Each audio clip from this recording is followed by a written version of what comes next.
Shalom shalom. இந்த நாளிலும் கூட நாம் தியானிக்க இருக்கிற பகுதி யாத்ராகமம் 4வது அதிகாரம். நாம் அனைவரும் எடுத்துக்கொள்ளலாம். நம் கண்களை மூடி தேவனை நோக்கி பார்ப்போம். அப்பா பிதாவே, உமக்கு நன்றி செலுத்துகிறோம். இந்த நாளிலும் கூட உம்முடைய வார்த்தையை தியானிக்க வந்திருக்கிறோம். பரிசுத்த ஆவியானவரே, எங்களோடு கூட நீங்க மாத்திரம் இடைபெறுங்கப்பா. அப்பா, உங்களுடைய வார்த்தைகள் எங்க மத்தியில வல்லமையாய் கடந்து வந்து எங்களை உருவாக்கட்டும். அப்பா, மீண்டுமாக எங்களை புதுப்பியும் ஆண்டவரே. உங்களுடைய வார்த்தையினால எங்களை கட்டும் ஆண்டவரே. அப்பா, இந்த நாள் ஆண்டவரே, நீங்க உங்களுடைய வார்த்தையை கொண்டு எங்களை நீங்க பலப்படுத்த போவதற்காக நன்றி செலுத்துகிறோம். தொடர்ந்து நீர் மாத்திரம் பொறுப்பெடுத்து நடத்துவீராக. சகல துதி கன மகிமை உமக்கொருவருக்கே செலுத்துகிறோம். இயேசுவின் ரத்தம் ஜெயம், இயேசுவின் நாமத்தினால் பிதாவே, ஆமென். ஹல்லேலூயா. நாம் அனைவரும் எடுத்துக்கொள்ளலாம். யாத்ராகமம் 4வது அதிகாரம். இந்த நாளிலும் கூட காலை தியானத்திற்கு வந்திருக்கிற, ஆன்லைனில் பார்த்து கொண்டிருக்கிற அனைவரையும் இரட்சகராகிய இயேசு கிறிஸ்துவின் நாமத்தினாலே வாழ்த்துகிறோம். இந்த நாளுடைய அதிகாரத்திற்கு நான் ஒரு தலைப்பு கொடுக்க விரும்புகிறேன். God will bear responsibility for your calling. கர்த்தர் உன்னை அழைத்திருந்தால் அவர் நிச்சயமாகவே உன்னை பொறுப்பெடுத்து நடத்துவார். ஹல்லேலூயா. இந்த தலைப்பை நான் கொடுக்க விரும்புகிறேன். இதில் மொத்தம் 31 வசனங்கள் உள்ளது. 3 பகுதிகளாய் நான் பிரிக்கிறேன். 1 to 9 வரைக்கும் மோசே மற்றும் கர்த்தரின் உரையாடலை குறித்து நம்ம பார்க்க போகிறோம். 1 to 9. அடுத்த 2வது பகுதி 10 to 17 வரைக்கும் கர்த்தர் மோசேயை ஊக்குவிக்கிற விதத்தை குறித்து நம்ம பார்க்க போகிறோம். God encouraged Moses. 3வது பகுதி, மோசே மீண்டும் எகிப்திற்கு செல்கிறார். எதற்காகவென்றால் ஒரு திருப்பு முனையை அவருடைய வாழ்க்கையில் பார்ப்பதற்காக. Moses goes to Egypt to see a great breakthrough.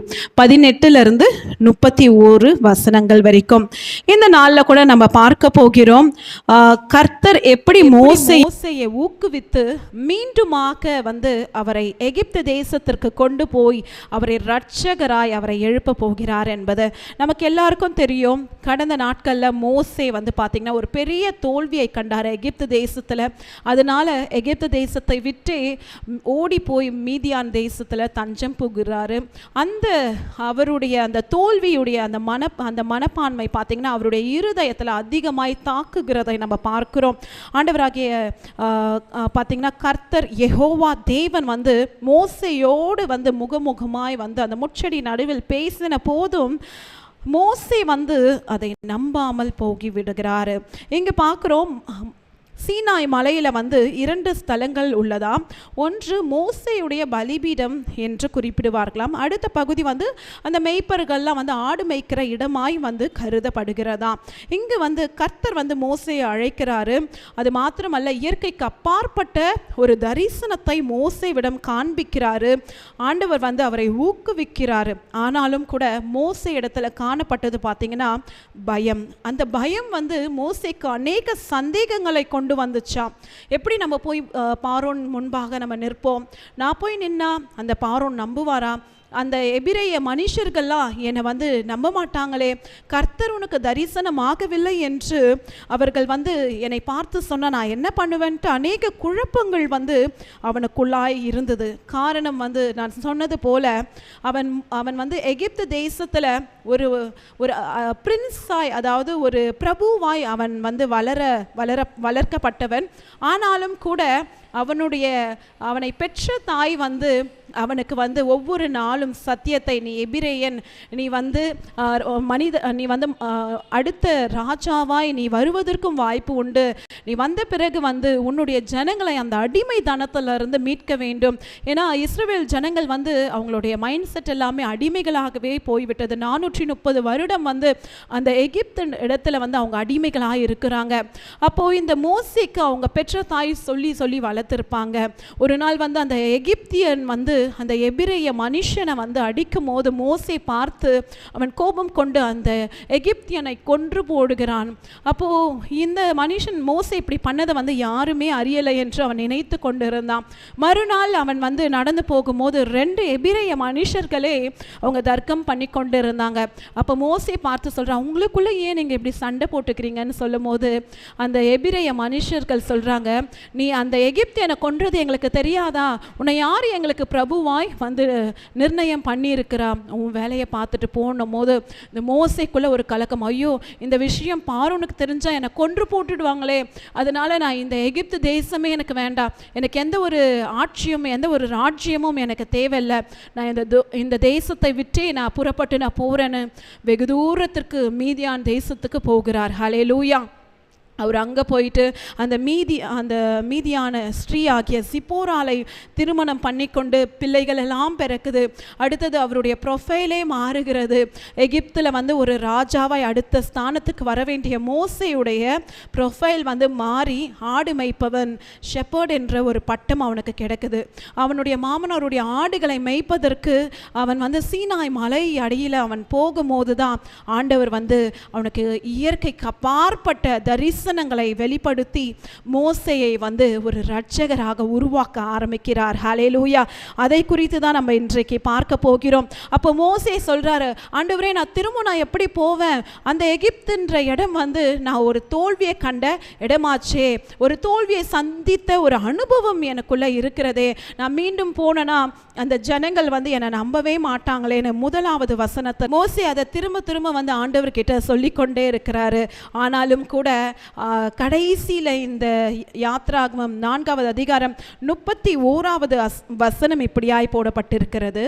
நாம் அதை ஜனங்கள் விசுவாசித்தார்கள், கர்த்தர் இஸ்ரவேல் புத்திரரை சந்தித்தார் என்றும் அவர்கள் படும் உபத்திரவங்களை எல்லாம் கண்ணோக்கி பார்த்தார் என்றும் அவர்கள் கேட்டபோது தலை குனிந்து தொழுது கொண்டார்கள். ஹல்லேலூயா. இதுதான் ஆண்டவருடைய கிருபை. ஹல்லேலூயா. முதலாவது அந்த ஜனங்கள் நம்பவில்லை தான் மோசே போய் சொல்லும் போது. ஆனால் மோசே மூலமாக ஆண்டவர் செய்த அந்த காரியங்கள், அந்த அற்புதங்கள், அடையாளங்களை எல்லாம் பார்த்த போது இந்த ஜனங்கள் உண்மையான யெகோவா தேவனை நம்ப ஆரம்பித்தார்கள். ஹல்லேலூயா. ஆண்டவர் உண்மையிலே இங்கே உபத்திரவத்தை பார்க்கிறாரா என்று அந்த ஜனங்கள் விசுவாசித்து தலை குனிந்து ஆண்டவரை தொழுது கொண்டார்களாம். ஹல்லேலூயா. இதை குறித்து தான் இன்றைக்கு நம்ம பார்க்க போகிறோம். நம்ம முதலாவது பகுதிக்கு நேராக நம்ம போகலாம். மோசே மற்றும் கர்த்தரின் உரையாடலை குறித்து நம்ம பார்க்க போகிறோம். 2லிருந்து 9 வசனங்கள் நாம் வாசிக்க கேட்போம். 2லிருந்து 9 வசனங்கள் இப்படியாய் போடப்பட்டிருக்கிறது. கர்த்தர் வந்து மோசே கூட பேசுறாரு. மோசே வந்து அநேக எக்ஸ்கியூஸ் வந்து சொல்லிக்கொண்டே இருக்கிறாரு. அதனால ஆண்டவர் முதல் அடையாளத்தை மோசேக்கு காண்பிக்கிறாரு. ஆண்டவர் பார்த்து கேட்கிறாரு, மோசே உன் கையில் என்ன இருக்குன்னு கேட்கும் போது, என் கையில் கோல் இருக்கு. அந்த கோல் நமக்கு தெரியும், அது வந்து மேய்ப்பர்கள் கையில் இருக்கும். அந்த ஆடுகள் வந்து வழி தவறி போகும்போது அந்த கோலினால வந்து தேய்ச்சி நடத்துவார்கள். அப்போ ஆண்டவர் சொல்றாரு, அந்த கோலை நீ கீழே போடு என்று சொல்லும் போது மோசே வந்து அந்த கோலை கீழே வீசின உடனே அது சர்ப்பமாய் மாறுகிறது. அதை பார்த்துட்டு மோசே வந்து பின்னாடி விலகி ஓடுறாரு. மீண்டுமாக ஆண்டவர் சொல்றாரு, உன்னுடைய கையினால அதை பின்பாக பிடித்து அதை வால் பகுதியை பிடித்து தூக்குவாயாக என்று சொல்லும் போது அவன் நீட்டி அதை தூக்கும் போது மீண்டுமாக அது கோலாய் மாறுகிறது. இது வந்து முதலாவது அடையாளம். அப்போ ஆண்டவர் சொல்றாரு, ஆபிரகாமின் தேவனும் ஈசாக்கின் தேவனும் யாக்கோபின் தேவனுமாய் இருக்கிற நான் தான் கர்த்தர் என்று இந்த ஜனங்கள் நம்புவதற்கு இது அடையாளமாய் இருக்கிறது என்று. அப்போ மோசேக்கு திரும்பவும் வந்து ஒரு சந்தேகம் வந்திருக்கலாம். அதனால ஆண்டவர் மீண்டுமாக 2வது அடையாளத்தை வந்து அவர் செய்ய சொல்கிறாரு. மோசேயை பார்த்து ஆண்டவர் சொல்றாரு, உன்னுடைய கையை வந்து உன்னுடைய மடியில போடு என்று சொல்லும் போது மோசே அவனுடைய கையை அவனுடைய மடியில போடும் போது அது வந்து குஷ்டரோகம் பிடித்தது போல அவனுடைய கைகள் வந்து அப்படியே வெண்மையா அந்த பனியை போல மாறினதாம். அப்போ பார்த்து மோசே பயப்படுறாரு, ஐயோ என்னாச்சு, என் கை இப்படி மாறிடுச்சேன்ட்டு. அப்போ ஆண்டவர் சொல்றாரு, நான் தான் யெகோவா தேவன், நான் தான் உண்மையான தேவன், சகலத்தையும் என்னால் சிருஷ்டிக்க முடியும், உருவாக்க முடியும். நீ மீண்டுமாக உன்னுடைய மடியில போட்டு நீ கையை எடு என்னும் போது மீண்டுமாக மோசே தன்னுடைய மடியில கையில போடும் போது அது பழைய சரீரத்தை போல் அது மாறுகிறது. ஹல்லேலூயா. ஆண்டவர் சொல்றாரு, இந்த 2 அடையாளங்களை பார்த்தோம் ஜனங்கள் நம்பலனா நான் ஒன்றுக்கு 3வது அடையாளத்தை நான் காண்பிக்கிறேன். இந்த முந்தின 2 அடையாளத்தை பார்த்து ஜனங்கள் விசுவாசிக்கலன்னா நீ ஒன்று பண்ணு, நீ போய் என்ன பண்ணு, அந்த தண்ணீரை நதியில் இருக்கிற அந்த நயல் நதியில் இருக்கிற அந்த தண்ணீரை மொண்டு நிலத்தின் மீது ஊற்று, வெறும் தண்ணி வந்து என்னவா மாறும், ரத்தமாய் மாறிடும். அப்போ ஜனங்க ஆச்சரியப்படுவாங்க, இது எப்படி சாத்தியம், இயற்கைக்கு அப்பாற்பட்ட விதமாக இந்த அடையாளங்கள் இருக்கிறதே. அப்போ நிச்சயமாகவே மோசேயை கொண்டு ஆண்டவர் பேசினது உண்மைதான், ஆண்டவர் நம்மை அடிமைதனத்திலிருந்து விலக்க போகிறார் என்பதை அந்த ஜனங்கள் அறிந்து கொள்வார்கள் என்று ஆண்டவர் வந்து அடையாளங்களை கொடுக்க ஆரம்பிக்கிறார். ஹல்லேலூயா. இந்த அடையாளங்கள்லாம் முதலாவது மோசேயை பலப்படுத்துவதற்காகவும் அந்த ஜனங்களை வந்து நம்ப செய்வதற்காகவும் மற்றும் பார்வோனுக்கு முன்பாக யெகோவா தேவன், அதாவது கர்த்தர் தான் உண்மையான தேவன் என்பதை அறிவிக்கும்படியாக இப்படிப்பட்ட அடையாளங்களை ஆண்டவராகிய யெகோவா தேவன் அவர் செய்து கொண்டே வருகிறார். ஹல்லேலூயா. நிச்சயமாகவே நான் சொன்னது போல கர்த்தர் தாம் நம்மை அழைத்திருந்தால் அவர் நம்மை பொறுப்பெடுத்து நடத்துவார். ஹல்லேலூயா. மோசேயை நம்ம பார்க்கிறோம், கடந்த அதிகாரத்திலிருந்தே மோசே வந்து காரணங்கள் சொல்லிக்கொண்டே வராரு. ஆனாலும் கூட ஆண்டவர் வந்து விடவே இல்லை, அழைத்தவர் உண்மையுள்ளவர். ஹல்லேலூயா. ஒருவேளை நம்ம பலவீனத்தை பார்த்து நம்ம சோர்ந்து போயிடலாம், ஐயோ என்னால் முடியல, என்னால் இந்த காரியத்தை செய்ய முடியாது என்று நம்ம அநேக நேரத்தில் துவண்டு போயிடுறோம். போதும் ஆண்டவரே, இந்த அழைப்பில் என்னால் நிற்கவே முடியல, நான் பின்மாற்றத்தில் நான் போயிடுறேன் அப்படின்ற அளவுக்கு கூட நம்ம முடிவு எடுக்கிறோம். ஆனால் கர்த்தர் இந்த நாளை நம்மை உற்சாகப்படுத்துகிறார். அழைத்தவர் உண்மையுள்ளவர், அவர் கடைசி வரைக்கும் நம்மை கரம் பிடித்து அவர் நடத்த வல்லவராயிருக்கிறார். ஹல்லேலூயா. இரண்டாவது பகுதி, ஆண்டவர் வந்து மோசேயை ஊக்குவிக்கிற விதத்தை நம்ம பார்க்க போகிறோம். எப்படி அவரை மோசேயை இன்னும் பலப்படுத்தி அந்த பார்வோனுக்கு முன்பாக நிறுத்த போகிறார் என்பதை குறித்து நம்ம வாசிக்க போகிறோம். 10 12 வசனத்தை வரைக்கும் மோசே மீண்டுமாக வந்து அவருடைய குறைவை சொல்றாரு. ஆண்டவரே, நான் வந்து நீங்க நினைத்தபடி வந்து நான் ரொம்பவே வந்து ஸ்கில்ஃபுல்லான பர்சன் கிடையாதுப்பா, நான் வந்து வாக்கு வல்லவன் அல்ல, நான் சரியா கூட எனக்கு பேச தெரியாது, எனக்கு திக்கு நாவா இருக்கு, எனக்கு மந்த நாவை உடைய மனுஷனா நான் இருக்கிறேன், நான் எப்படி என்னுடைய பலவீனத்தை முன்பாக நான் உங்களுடைய ஊழியத்தை செய்வேன், எப்படி நான் அந்த அழைப்பில் நான் நிற்பேன், நான் போய் எப்படி அந்த அடிமைத்தனமாய் அந்த மத்தியில் வாழ்ந்து கொண்டிருக்கிற இஸ்ரவேலரை நான் மீட்டு கொண்டு வருவேன், என்னால் முடியாதுன்னு அவருடைய பலவீனத்தை வெளிப்படுத்துகிறாரு. ஆனாலும் கர்த்தர் சொல்லுகிறாரு, மனுஷனை உருவாக்கினது யார், மனுஷனுடைய வாயை நான் தானே உண்டாக்கினேன், ஊமையானவனையும் செவிடனையும் குருடனையும் நான் தானே படைத்தேன், நீ கவலைப்படாதே மோசே, நான் உன்னுடைய வாயோடு வாயாய் இருந்து நான் உனக்கு போதிப்பேன் என்றார். ஹல்லேலூயா. அப்போ ஆண்டவர் இங்க சொல்றாரு, நீங்க கவலைப்படாதீங்க, உங்களுடைய பலவீனத்துல என் பலன் பூரணமாய் விளங்கும். ஹல்லேலூயா. அது சரீரபூர்வமான பலவீனமாய் இருந்தாலும் சரி, இல்ல ஆவிக்குரிய ரீதியான பலவீனமாய் இருந்தாலும் சரி, நம்மளுடைய பலவீனத்தை ஆண்டவர் கிட்ட கொண்டு போகும்போது நிச்சயமாகவே அவருடைய கிருபை நமக்கு போதுமானதாய் இருந்து அவர் நம்மை பலப்படுத்தி நிச்சயமாகவே நம்மை நடத்துவார். ஹல்லேலூயா. நம்ம அநேக நேரத்தில் மோசேயை போல ஆண்டவர் கிட்ட சொல்றோம், ஆண்டவரே, நான் வந்து மந்த நாவா இருக்கிறேன், நான் திக்குவாயா இருக்கிறேன், என்னால் முடியாதுப்பா, நீங்க என்னை கொண்டு போக, அப்பா நான் எம்மாத்திரம், நீங்க எனக்கு முன்பாக வைத்திருக்கிற அந்த டாஸ்கை என்னால் நிறைவேற்ற முடியலப்பான்ட்டு நம்ம கலங்கி போயிடுறோம். ஆனால் இன்றைக்கு இந்த வாக்கு தத்தங்கள் மூலமாக ஆண்டவர் நம்மை பலப்படுத்துகிறார். ஆண்டவர் சொல்றார், உன்னுடைய பலவீனத்தை மகனே மகளை எனக்கு முன்பாக நீ கொண்டு வா, என்னுடைய கிருபை உனக்கு போதுமானதாக இருக்கிறது, நான் உன்னுடைய பலவீனத்தில் நான் உனக்கு பலனாயிருந்து நீ செய்ய வேண்டியதை நான் உனக்காக செய்து முடிப்பேன் என்று. ஹல்லேலூயா. நிச்சயமாகவே கர்த்தர் இன்றைக்கு அப்படிப்பட்ட ஒரு பலனையும் ஒரு வல்லமையும் நமக்கு கொடுப்பாராக. ஹல்லேலூயா. மோசே வந்து அப்போ கூட ஆண்டவரை வந்து நம்பல. மோசேக்கு இந்த சந்தேகத்திற்கு காரணம் என்னவென்றால், நான் ஏற்கனவே சொன்னது போல அவனுக்குள்ளாய் இருந்த அந்த பயம், பழைய கடந்த காலத்தில் அந்த எகிப்திலிருந்து அவன் தோற்று போய் அவன் ஓடி போய் ஒளிந்து கொண்டான். அந்த தோல்வியின் அனுபவம் வந்து அவனுடைய இருதயத்தில் வந்து அது ஒரு பெரிய ஒரு தாக்கத்தை உண்டாக்கினது. அடுத்தது வந்து ஒரு செல்ஃப் பிட்டி, என்னால் முடியாது, நான் வந்து திக்கு நாவாக இருக்கிறேன், நான் மந்த முடைய ஒரு மனிதனாக இருக்கிறேன், மற்றவங்களை போல நான் சரியாக நான் படிக்கல, நான் இன்றைக்கு நான் ஆடு மேய்த்து கொண்டு இருக்கிறேன், என்னால் முடியாது. அடுத்தது சுயநீதி, என்னால் அது முடியாது, என்னுடைய வேலையை மாத்திரம்தான் பார்த்துக்கொள்ள எனக்கு நேரம் இருக்குது அப்படின்னு அநேக காரியங்களை வந்து ஆண்டவருக்கு முன்பாக அவன் வைத்து கொண்டே இருக்கிறான். அதனால் அவன் எக்ஸ்கியூஸ் சொல்கிறான். திரும்பவும் ஆண்டவர் இத்தனை அடையாளங்கள், 3 அடையாளங்களை ஆண்டவர் வந்து மோசேக்கு முன்பாக காண்பித்தார். ஆனாலும் மோசே என்ன சொல்கிறாரு, ஆண்டவரே நீங்கள் வேற யாரையாச்சும் உங்களுக்கு சித்தமானா நீங்கள் அனுப்புங்கப்பா, நான் போய் இந்த டாஸ்கை என்னால் முடிக்க முடியாதுன்னும் போது ஆண்டவருக்கு கோபம் உண்டாகிறது. நம்ம 14 இருந்து 17 வரைக்கும் ஹல்லேலூயா நம் தேவனுக்கு கரங்களை தட்டலாமா? ஹல்லேலூயா. நம் தேவன் வந்து நம்மளுடைய பலவீனத்தை பார்த்து நம்மை புறக்கே தள்ளுகிற தேவன் அல்ல. மனிதர்கள் ஒருவேளை நம்ம பலவீனத்தை பார்த்து நீ ஒன்றுத்துக்கும் உதவாதவன், நீ ஒன்றுத்துக்கும் செயல்படாதவன் என்று நம்மை குறை கூறலாம். ஆனால் தேவன் வந்து நம்முடைய பலவீனத்தில் நமக்கு உதவி செய்பவர். இங்கே நம்ம பார்க்கிறோம், மோசேயுடைய பலவீனத்தை பார்த்து ஆண்டவர் வந்து புறக்கே தள்ளிடல. அதுக்காக வந்து ஆரோனை எழுப்பி ஆரோனை ரட்சகனாக தெரிந்து கொள்ளவில்லை. இங்கேயும் ஆண்டவர் சொல்றாரு, நீ ஆரோனுக்கு நீ தேவனாய்தான் நீ இருப்ப. ஹல்லேலூயா. ஆரோன் உனக்கு உதவி செய்ய ஒரு அசிஸ்டண்டா வருவாரு. நான் உன் வாயோடும் ஆரோனுடைய வாயோடும் வந்து இருந்து நீங்க பேச வேண்டியதை, நீங்க செய்ய வேண்டியதெல்லாம் நான் செய்வேன். உன்னுடைய கையில் இந்த கோலை பிடித்து கொண்டு நீ தைரியமா எகிப்து தேசத்துக்கு புறப்பட்டு போ என்று அவர் சொல்லுகிறார். ஹல்லேலூயா.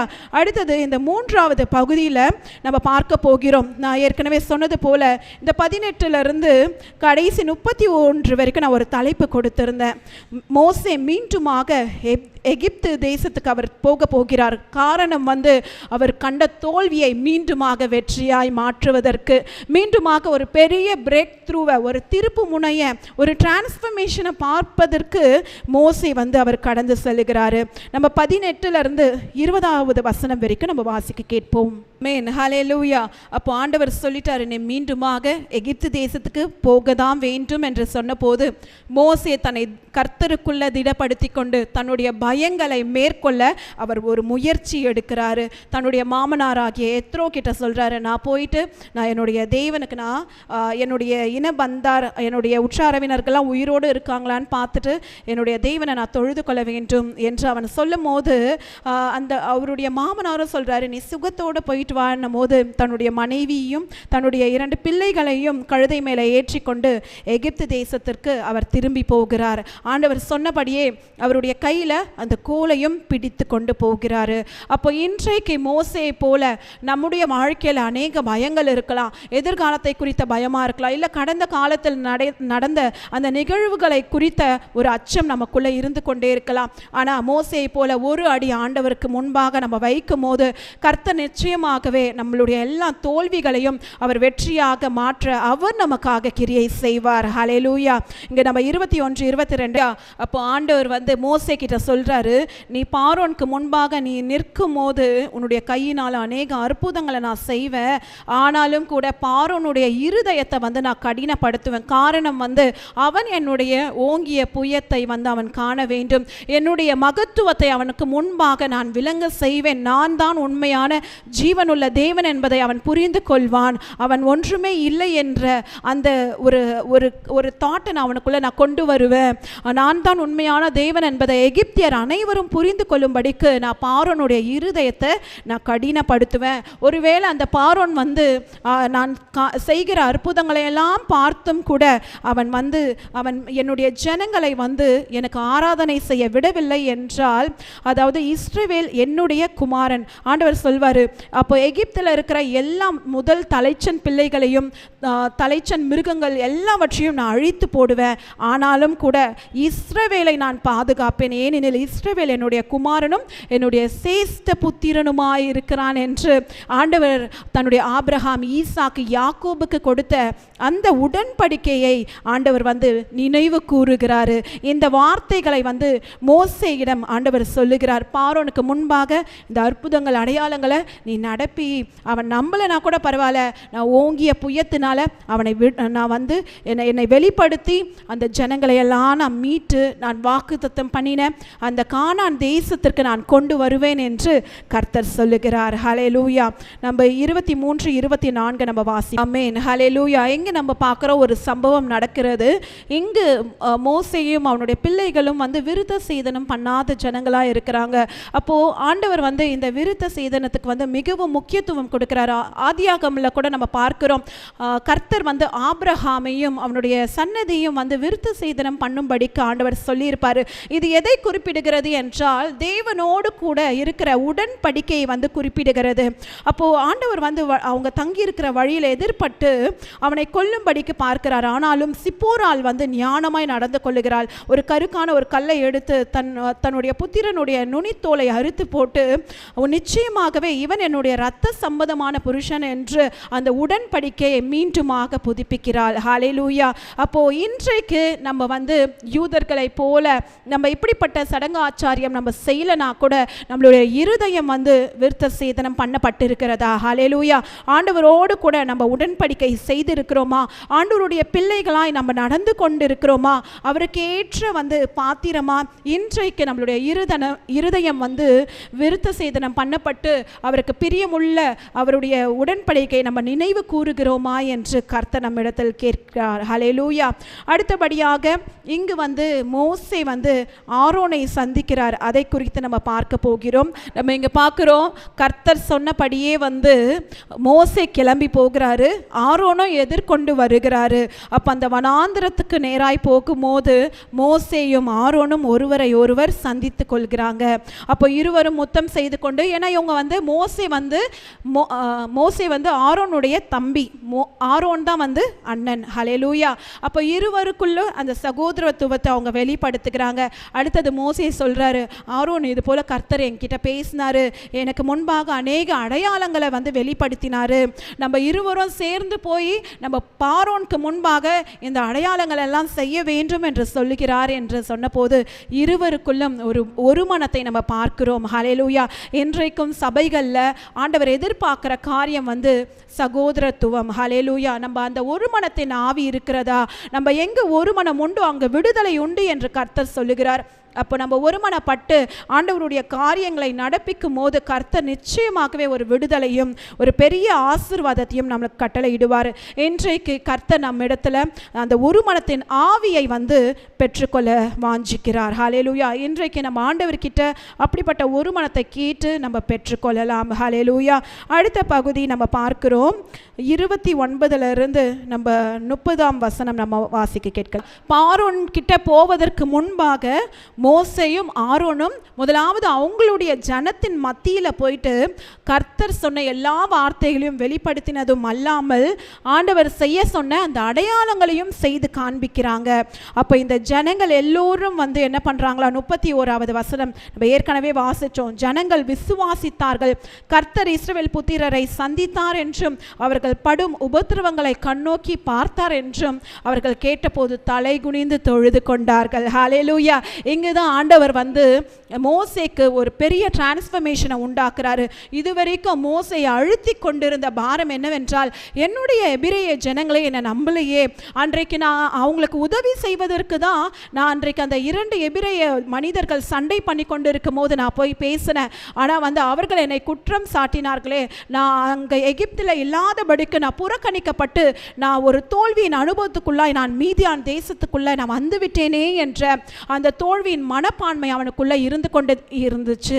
ஆனால் என்றைக்கு வந்து மோசேயும் ஆரோனும் போய் தன்னுடைய ஜனங்களுக்கு முன்பாக கர்த்தர் சொன்ன எல்லா வார்த்தைகளையும் சொல்லி அந்த அடையாளங்களை செய்யும் போது அந்த ஜனங்கள் விசுவாசித்தார்களாம். ஹல்லேலூயா. அப்போ மோசே இடத்துலையும் ஆண்டவர் ஒரு பெரிய திருப்பு முனையை கொண்டு வருகிறாரு. நான் உன்னை கொண்டு பெரிய காரியங்களை செய்வேன். ஹல்லேலூயா. நீ உன்னுடைய அழைப்பில் மாத்திரம் நீ உறுதியாய் நில்லு. உன்னுடைய பயம் வந்து உன்னை மேற்கொள்ள விடாதே. நீ திக்கு நாவா இருக்கிறதா, நீ மந்த நாவாய் உடைய மனிதனாய் இருந்தாலும் உன்னுடைய பலவீனத்தில் என் பலன் பூரணமாய் விளங்கும் என்று இந்த நாளிலும் கூட கர்த்தர் நம்மையும் உற்சாகப்படுத்த விரும்புகிறார். ஹல்லேலூயா. மோசே போல நம்ம பலவீனமாய் இருக்கலாம், இன்றைக்கு நம்முடைய அழைப்பில் நம்ம உறுதியாய் நிற்கும் போது கர்த்தர் நிச்சயமாகவே வந்து நம்மை பலப்படுத்தி அவர் செய்ய நினைத்ததை அவர் செயல்படுத்துவார். ஹல்லேலூயா. நமக்கு கொடுத்த தரிசனத்தை அவர் நிச்சயம் நிறைவேற்றுவார். எந்த இடத்துல நம்ம தோல்வியை கண்டோமோ அதே இடத்துல நம்மை வெற்றி சிறக்க பண்ணுவார். எப்படி மோசேய அந்த எகிப்து தேசத்தில் கண்ட தோல்வியை வெற்றியாக மாற்றி அந்த 2 லட்சம் மக்களை வந்து அந்த அடிமை தனத்திலிருந்து வெளியே கொண்டு வரும்படி ஆண்டவர் செய்தாரோ, இன்றைக்கு உங்களையும் என்னையும் கொண்டு கர்த்தர் செய்ய நினைத்ததை அவர் நிச்சயமாய் செய்வார். நம்மளுடைய பலவீனங்களை மாத்திரம் அவரிடத்துல கொண்டு போய் நம்ம அர்ப்பணிப்போம். அவர் நம்மை பலப்படுத்தி அவர் நம்மை பொறுப்பெடுத்து நடத்துவாராக. நாம் அப்படியே எழுந்து நின்று நம் தேவனை நாம் ஆராதிப்போம். வாருங்கள். Hallelujah.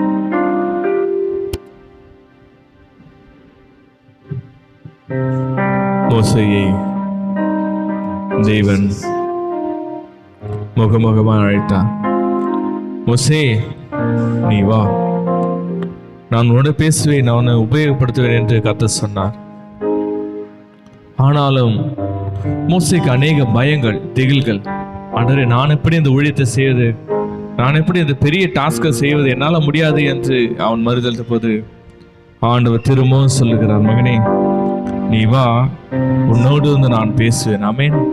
உன் மூலமாக நான் செய்ய வேண்டிய காரியங்கள் அநேகமாக இருக்குது என்று ஆண்டவர் அழைத்தார். இந்த அழைப்பு மாறாம போகதான் ஆண்டவர் 40 வருஷம் சென்னைகளை அவர் வழி நடத்தினார். ஆமென். இன்றைக்கு கூட நாம் அநேக பேர் ஆண்டவர் ஊழியத்துக்கு அழைக்கலாம். அழைக்கும் போது நாம் சொல்லிக் கொண்டிருக்கலாம், ஆண்டவரே நான் திக்குவாய், நான் மந்தனாவு, ஆண்டவரே என்னால் ஒன்றும் முடியாது என்று நாம் சொல்லிக் கொண்டிருக்கலாம். ஆனால் கர்த்தர் இன்னைக்கு நம்மளே பார்த்தா, சார் மகனே, நான் உன்னோடு இருக்கிறேன் அல்லவா, நான் உன்னோடு பேசுகிறேன் அல்லவா, நீ எழுந்து வா என்று கர்த்தர் நமக்கு சொல்லுகிறார். அவர் அழைத்த தேவன் அவர் மறவாதவராக இருக்கிறார். அவர் அழைத்த தேவன் நம்மளை கைவிடாத தேவனா இருக்கிறார். நம்ம அழைத்த தேவன் இறுதி வரைக்கும் நம்மோடு கூட இருக்கிற தேவனா இருக்கிறார். ஆண்டவரே, நம்மளுக்கு எழுத்து பாடல பாடி தேவனை வருகிறோமா? இயேசு மரவா, உன்னை ஒரு இமை பொழுதிலும் மரவா, மரவா இயேசு மரவா, உன்னை உருவாக்கிய இயேசு மரவா, மரவா இயேசு மரவா, உன்னை ஒரு இமை பொழுதிலும் மறவா, மறவா இயேசு மறவா, உன்னை உருவாக்கிய இயேசு மறவா, அழைத்தவர் உன்னை மறவா, அபிஷேகம் செய்தவர் மறவா, அழைத்தவர் உன்னை அபிஷேகம் செய்தவர் மறவா, மனிதனிடந்து நிலை மாறினாலும் மகிமையின் தேவன் உன்னை மறவா, மனிதனிடந்து நிலை மாறினாலும் உன்னை மறவா, மகிமையின் தேவன் உன்னை மறவா, மறவா இயேசு மறவா, உன்னை ஒரு இமை பொழுதிலும் மறவா, மறவா இயேசு மறவா, உன்னை உருவாக்கிய இயேசு மறவா, மறவா இயேசு மறவா, உன்னை உருவாக்கிய இயேசு மறவா. எங்களை அழைத்த தேவனே அப்பா, எங்களை தெரிந்து கொண்ட தேவனே அப்பா, இந்த காலை வேளையில் உமக்கு நான் நன்றி சொல்லுறேன்ப்பா. வேறொரு வார்த்தையிலே தகப்பனே, உங்களை பிரசன்ன நிறைந்த வசனத்துகளுக்காக நன்றி அப்பா, பிரசன்ன நிறைந்த வார்த்தைகளுக்கு நன்றி ஆண்டவரே. ஆளுக செய்ய வட்டி நடத்த பலப்படுத்துங்க இயேசு உணர்ச்சி பிதாவே, ஆமென்.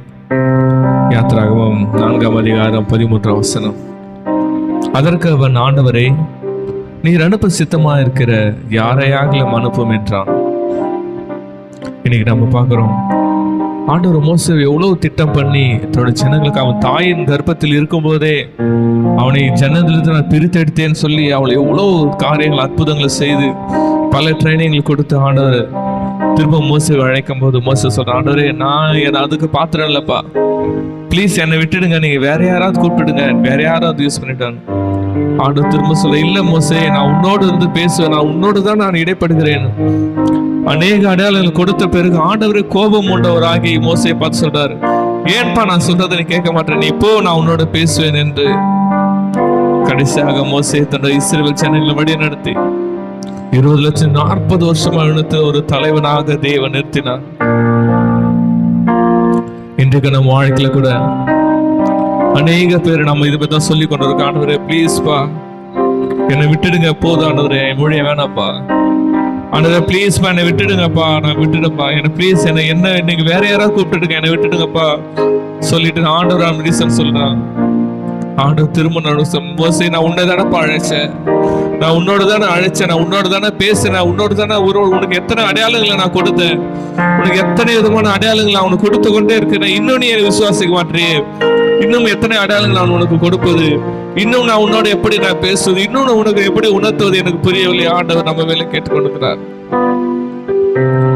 ஒரே ஒன்று சொல்லதான், ஆண்டவரே இதோ அடியேன் தகப்பனப்பா. மோசே அத்தனை காரியம் சொன்ன பிறகு சொல்ல, ஆண்டவரே இதோ அடியேன் தகப்பனப்பா, என்னை நான் அர்ப்பணிக்கிறேன் என்று அர்ப்பணித்தார். கர்த்தர் ஒரு பெரிய லீடராக பயன்படுத்தினார். நானும் என் வாழ்க்கையில நான் ஊழியத்துக்கு வர்றதுக்கு முன்பாக நான் என்னுடைய நண்பர்களிடத்துல பேசுவேன், நான் வாழ்க்கையில எதை செஞ்சாலும் ஊழியத்துக்கு மட்டும்தான் வரக்கூடாது, ஊழியம் மட்டும்தான் கடினமான செயலை சொல்லி கொண்டு இருந்தேன். ஆனால் கர்த்தர் 2018ஆம் ஆண்டு ஒரு இளம் வாலிபன், கிறிஸ்தவ வாலிபன் மரித்து போயிட்டான். அது என் கண்ணுக்கு முன்னாடி நான் நடந்ததால எனக்கு அந்த காட்சிகள், நான் ரோட்ல போகும்போதெல்லாம் அந்த காட்சிகள் எனக்கு தென்பட்டு இருந்தது. ஒரு நாள் நான் பைக் விட்டு வரும்போது ஆண்டவர் என்ன பேசினார், மகனே நீயும் கிறிஸ்தவனா, அப்புறமா ஊழியம் செஞ்சுக்கலாம், நான் பிறகு ஊழியம் செஞ்சுக்கலாம் நினைச்சுக்கிறேப்பா. ஒரு நாள் இந்த மரணம் ஏற்பட்ட நீ என்கிட்ட நீ என்னத்தப்பா கொண்டு வருவ, நீ உன்னோட வெறுங்கையை தானே கொண்டு வருவேன்னு ஆண்டவர் பேசினார். அன்றைய தினமே ஆண்டவர் நான் அர்ப்பணிச்சப்பா, மன்னிச்சிருக்கப்பா, என் வாழ்நாள் இருப்பது ஒரு வாழ்க்கை தவிப்பன, அது உமக்கென்று நான் அர்ப்பணிக்கிறேன். ஆண்டவரே நான் இந்த பரலோகத்துக்கு போகும்போது வேறு கையாவும் இல்லப்பா, என்னோட கூட சேர்ந்த ஆத்துமாக்களால் தான் நிரப்பணும். என் வாழ்க்கை நான் அன்றைக்கு அர்ப்பணித்து கர்த்தர் 7 வருடங்களாக ஆண்டவர் ஊழியத்துல கிருபையா இருக்க செய்தார். ஆண்டவர் இன்னைக்கு ஒவ்வொருத்தரும் நம்மளை பார்த்து சொல்ல, மகனே வா, மகளே வா, நான் உன்னோடு பேசுவேன், மகனே உன்னோடு தான் இடப்படு, உன் நிமித்தமாக தான் நான் இஸ்ரவேல் ஜனங்களுக்கு விடுதலை கொடுக்க போகிறேன், நான் உன் மூலமாக தான் அநேக கட்டப்பட்ட ஜனங்களை விடுதலையாக்க போகிறேன், மகளே உன் மூலமாக தான் அநேக ஜனங்களை விடுதலையாக்க போகிறேன், நான் உன்னோடு இருந்து பேசுவேன், நீ வா என்று கர்த்தர் இன்னைக்கு நம்ம ஒவ்வொரு நம்மளை அழைக்கிறார். ஒருவேளை நாம ஊழியத்துல வேண்டாம் தயங்கி நம்ம ஓரமா நின்று இருந்தால், இன்னைக்கு ஆண்டவர் நம்மளை மீண்டும் அழைக்கிறார். ஆண்டவர் அழைப்பை நாம் ஏற்க முடியுமாக அனைவரும் கொஞ்சம் முன்பாக கடந்து வரலாமா? முன்பாக கடந்து வர எதுக்குன்னா, எசப்பா என்னை அனுப்புவராச்சா, நான் போறப்பா, என்னை நான் அர்ப்பணிக்கிறப்பா, உங்க ஊழியத்தை செய்ய அர்ப்பணிக்கிறப்பா, உங்க காரியத்தை செய்ய அர்ப்பணிக்கிறப்பான்னு சொல்லிட்டு ஆண்டு சமூகத்தில்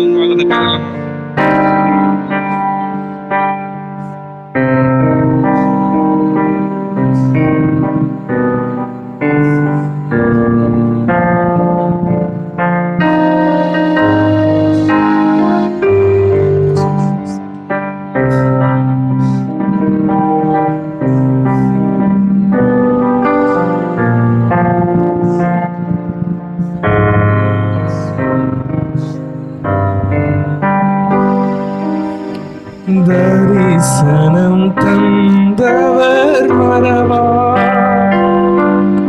தாங்கி நடத்திட மறவா. ஆண்டவருக்கு தரிசனம் கொடுத்திருப்பார். தரிசனம் தந்தவர் மறவா, தாங்கி நடத்திட மறவா. எப்பக்கம் நெருக்கங்கள் நுரை சூழ்ந்திட்டாலும் எலியாவின் தேவன் உன்னை மறவா. எப்பக்கம் நெருக்கங்கள் உன்னை சூழ்ந்திட்டாலும் எலியாவின் தேவன் உன்னை மறவா. எலியாவின் தேவன் உன்னை மறவா. எலியாவின் தேவன் உன்னை மறவா. மறவா இயேசு மறவா, உன்னை ஒரு இமை பொழுதிலும் மறவா. மறவா இயேசு மறவா, உன்னை உருவாக்கிய இயேசு மறவா. மறவா இயேசு இயேசு மறவா உன்னை ஒரு இமை பொழுதிலும் மறவா மறவா இயேசு மறவா உன்னை உருவாக்கிய இயேசு மறவா. ஆண்டவர் எனக்கு மோசையோடு பேசின தேவன் தினம் ஒவ்வொருத்தருடன் பேசிக் கொண்டிருக்கிறார். மோசையை அழைத்த தேவன் இங்க வந்திருக்கிற ஒவ்வொருவரையும் தேவன் அழைத்திருக்கிறார். மோசையை பயன்படுத்துற தேவன் நாம் ஒருவரையும் தேவன் பயன்படுத்த இருக்கிறார். மோசையை கொண்டு இஸ்ரவேல் ஜனங்களை மீட்ட தேவன் நாம் ஒவ்வொருவரும் அனுபவித்தவங்களும் இருக்கிறார். ஹல்லேலூயா ஹல்லேலூயா. ஆண்டவரே தகப்பனே, நாங்கள் எல்லாம் ஒன்று சேர்ந்து உங்கள் இடத்துல அர்ப்பணிக்கிறோம். மோசையை போல நாங்கள் இடத்துல அர்ப்பணிக்கிறோம்ப்பா. எங்களை நீர் பயன்படுத்துவீராகப்பா. ஒரு ராஜ்யத்துக்கு எங்களை பயன்படுத்துவீராகப்பா. எங்க வாழ்க்கையில எந்த சூழ்நிலை வந்தால் எல்லா விதமான ஊழியத்துக்கு நிமித்த பயங்கள் தகப்பனப்பா. ஊழியத்தை நான் எப்படி செய்வது, எனக்கு தகுதி இல்லை என்று குற்ற உணர்வுகளை இயேசு நாமத்தை நிறுவனாக்கினால் போடுகிறப்பா. இயேசு நாமத்தை தைரியமாக வந்து பார்வோர் இடத்துல பேசி அந்த போல சத்ரு இடத்துல தகப்பன அநேக ஆத்துமாக்களை நாங்கள் மீட்டும் ஒரு தைரியத்தை எங்களுக்கு கட்டளையிடுங்கப்பா. வந்து ஒவ்வொரு நீர் ஆசீர்வதிங்கப்பா. ஒவ்வொரு பிரசன்னம் இருக்கட்டும்ப்பா. ஒருடன் ஆளுகை கூட இருக்கட்டும்ப்பா. மோசையோடு பேசின தேவன் எங்களை ஒவ்வொரு பேசின கிருபைக்கு நன்றி செலுத்துகிறப்பா. உங்களுக்கே மகிமை செலுத்துறோம். உண்மையை ஆசீர்வதிக்கிற நிறைய பொறுப்பேற்று வழிநடத்துங்க. இயேசு சொன்னால பிதாவே, ஆமென். ஆமென். ஹல்லேலூயா. இன்றைக்கு நம்ம யாத்ராகமம் 4வது அதிகாரத்துல நம்ம பார்த்தோம், மோசேயுடைய பலவீனத்துல கர்த்தரை உதவி செய்ய வந்தார். இன்றைக்கு நம்முடைய வாழ்க்கையில எந்த காரியம் நம்ம இடறுதலுக்குள்ளாக தள்ளுகிறது, ஆண்டவருடைய ஊழியம் செய்யக்கூடாதபடிக்கு எந்த காரியம் நமக்கு முன்பாக தடையாய் நின்று கொண்டிருக்கிறது, நம்முடைய பலவீனமா, இல்ல நமக்குள்ள இருக்கிற தாழ்வு மனப்பான்மையா, இல்ல தோல்வியின் அனுபவங்கள் நம்மை அழுத்தி கொண்டிருக்கிறதா, இன்றைக்கு கர்த்தர் சொல்லுகிறாரு, நீதான் அந்த மோசே. ஹல்லேலூயா. நான் மோசேயை உருவாக்கினது போல நான் உன்னை உருவாக்கி கொண்டிருக்கிறேன். நிச்சயமாக உன்னை கொண்டு நான் பெரிய காரியங்களை செய்வேன் என்று கர்த்தர் சொல்லுகிறார். உன்னுடைய பலவீனத்தை, உன்னுடைய பயத்தை நீ எனக்கு முன்பாக கொண்டு வா. இன்றைக்கு நீ அதை எதிர்கொள்ள நான் உனக்கு பலனை கொடுப்பேன் என்று கர்த்தர் சொல்லுகிறார். நம்ம கண்களை மூடி தேவனை நோக்கி பார்ப்போமா? நம்ம கைகளை உயர்த்தி நம்ம ஆண்டவர்கிட்ட காட்டுவோம். ஆண்டவரே, இதுதான்ப்பா நான், அப்பா இதுதான் நான், அப்பா என்ன நீங்க உருவாக்குங்க. மோசையை உருவாக்கினீங்களப்பா, அந்த வனாந்திரத்துல உருவாக்கி நீங்க பயன்படுத்தினீர்லப்பா. இன்றைக்கு எங்களுடைய பலவீனங்கள்ல எங்களுக்கு உதவி செய்ய நீங்க வாங்கப்பா. அப்பா, ஒருவேளை நாங்க இது வரைக்கும் எங்க பயத்தின் நிமித்தம் நீர் எங்களுக்கு முன்பாக வைத்திருந்த தரிசனத்தை நிறைவேற்றாமல் இருந்தா, இன்றைக்கு நாங்க ஒரு முயற்சியை நாங்க எடுக்கிறோம்ப்பா. அந்த பயத்தை மேற்கொள்ள, எங்களுக்குள்ள இருக்கிற அந்த தாழ்வு மனப்பான்மையை மேற்கொள்ள, ஆண்டவரே எங்களுக்குள்ள இருக்கிற தோல்வி அனுபவத்தை மேற்கொள்ள எங்களுக்கு நீங்க உதவி செய்யுங்கப்பா. மோசையை பலப்படுத்தினது போல இன்றைக்கு எங்களை பலப்படுத்தி எங்க வாயோடு வாயாய் இருந்த ஆண்டவரே, எந்த பார்வோனுக்கு முன்பாக நாங்கள் இருக்கணுமோ எங்களை கொண்டு போய் நிறுத்தி, அப்பா இதோ கட்டப்பட்ட ஜனங்களை விடுதலை ஆக்குவதற்கு இன்றைக்கு எங்க மோசையை போல நீங்க எங்களை பலப்படுத்தி கொண்டு இருக்கிறீங்க. இன்றைய முதல் ஆண்டவரே, நாங்க எங்க வாழ்க்கையில ஒரு திருப்பு முறையை நாங்க காண போகிறோம் ஆண்டவரே. எங்களை நாங்க அர்ப்பணிக்கிறோம் ஆண்டவரே. நீர் அழைத்தவர் உண்மையுள்ளவர். எங்களை நீங்க பொறுப்பெடுத்து கடைசி வரைக்கும் நடத்த நீர் வல்லவராய் இருக்கிறீர். உலகம் எங்களை விட்டு கொடுத்தாலும் நீர் எங்களை விட்டு கொடுக்காத தேவனாய் இருக்கிறீர். உலகம் எங்களை தள்ளினாலும் நீர் எங்களை புறக்கே தள்ளாத தேவனாய் இருந்து எங்களை எடுத்து நீர் பயன்படுத்துவீர் ஆண்டவரே. உங்க கரத்துல நாங்க அர்ப்பணிக்கிறோம். சகல துதி கனமாகிமே உமக்கே செலுத்துகிறோம். இயேசுவின் ரத்தம் ஜெயம், இயேசுவின் நாமத்தினால் பிதாவே, ஆமென். ஹல்லேலூயா. அழைத்தவர் உண்மையுள்ளவர். நம்முடைய அழைப்புல நம்ம தொடர்ந்து நிற்போம். கர்த்தர் நமக்கு பலனை கொடுத்து அவருடைய தரிசனத்தை நிறைவேற்றுவாராக. ஷாலோம். கர்த்தர் உங்களை ஆசீர்வதிப்பாராக. கடைசி ஆசீர்வாதத்துக்கு நேராக கைகளை விரித்துக் கொள்ளும். ஈவரக்கா அடோனாய் வயீஷ்மரக்கா யாஏர் அடோனாய் பனவ் அல்லக்கா விஹுனக்கா ஈஷா அடோனாய் பனவ் அல்லக்கா வயசம் லக்கா ஷாலோம் வயசம் லக்கா ஷாலோம். கர்த்தர் உன்னை ஆசீர்வதித்து காக்க கடவர். கர்த்தர் தன் முகத்தின் மேல் பிரகாசிக்க பண்ணி உன்மேல் கிருபையா இருக்க கடவர். கர்த்தர் தன் முகத்தை உன்மேல் பிரசன்னமாக்கி உனக்கு சமாதானம் கட்டளையிட கடவர். ஹல்லேலூயா ஹல்லேலூயா ஹல்லேலூயா.